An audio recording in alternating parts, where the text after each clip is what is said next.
My name is Mother Felicity Jeffrey from the Mount Sinai Spiritual Baptist Church. I have been in the assembly from 1987 to present, under the leadership of first Leader Prince, then Pastor Jerry, and then Pastor, or now Archbishop, Marlon Riley. I have known Pastor Marlon, well, I call him Pastor Marlon, but he's now Archbishop Marlon, from, I think it was the year 1991, when he came into Mount Sinai through Pastor Jerry Saunders, the deceased. He came as a young man, and since I had known him from that time, he was on the altar. So I looking at this young boy on the altar, and I said, well, he's not no big man. That's why I said to myself, you know, he's not a big man. I want to know about how old he is. So, but I was curious because I said, you know, at such a young age, and he was able to do the work, you know, as like an elder. And I was impressed. From the very, very first time I saw him, I was impressed. And at the end of the service, I was so curious because I said, he couldn't be a big man. He couldn't, I think he's a boy still. So I went up to him and said, excuse, how old are you? And he said, I am 15 years old. I said, okay, because I'm watching you, and I said, I think he's a man. And then he started telling me, you know, he still go to school, he went to southeast part of Spain. And from then on, you know, he became a regular visitor and then a member of the church. And I've been impressed by the Archbishop since that time. He was always a person who liked to be strict. He always strict. Sometimes we fall out because of how strict he is.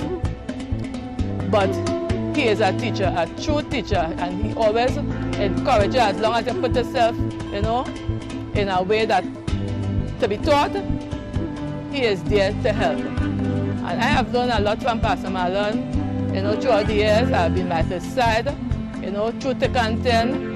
After Pastor Jerry had died, you know, he became that, because before that he was just one of the brothers in the church. But when Pastor Jerry died, he became the head pastor in the church. And, you know, he was one that he liked to do things in the proper manner. He liked to follow protocols. He liked to do things that is uplifting. And I know that, you know, as an Archbishop now, that he will make a big, big difference to the Baptist community. I know that he will, you know, the Baptist community will go on from strength to strength. It will be more respected society through the leadership of Archbishop Marlon Riley. I thank God for him, you know, that, you know, he had moved on from stage to stage, from, you know, he didn't stay at one way. He improved himself through the, you know, from rank to rank to rank to rank. And I am so happy that he, you know, today that he is the Archbishop of the diocese, and I know that he is going to get the full support, especially from the family of Mount Sinai, and you know that people who he come in contact with. He always tells us about when he was a little boy, you know, he was baptized at the age 7, and he started ministry from at age 9. He started preaching, and I see that from him, because as a 15-year-old he was just like a 30-year-old. I always tell him he's a young old man. Yes, you know, he's a young old man. Like he had a long time, you know, and he inspired us. I remember, you know, his dear friend who is Pastor Isaac. You know, when Isaac came, through him, Isaac came, you know, in Mount Sinai too, and he was part and parcel of him, you know. He grew from strength to strength through Pastor Marlon too. Plenty of people came, and, you know, he taught them, and who went on their own, who, you know, who fellowship, who continue fellowshipping, who continue, you know, who leave. But in all and all, I know he's a blessed man. He's a man of God, a true man of God. When you talk about a man of God, the Archbishop is a man of God. And I know that God will continue to guide him. He always look at the guidance of God. He don't do things by himself, but always follow in the footsteps of God.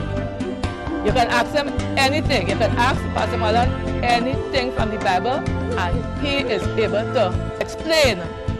He's able to explain anything you can ask him. And he has always said, he said, never do anything without knowing that it is from the Word of God. And he can tell you anything you ask him about, anything you want to know. Ask him, and he is able to explain for you. He can tell you where to look in the Bible for, because he tells us that he studied the Bible and he studied it thoroughly. He said when he was in the night time when children looking at TV and studying to play and doing other things, he was in his Bible and he read it over and over and over again. And that is a man that, it's only a true man of God to be able to do that. And I just thank God for him, and I trust that God will continue to richly bless him, continue to elevate him, continue to prosper him in every aspect of his life. This is what I have to say about him.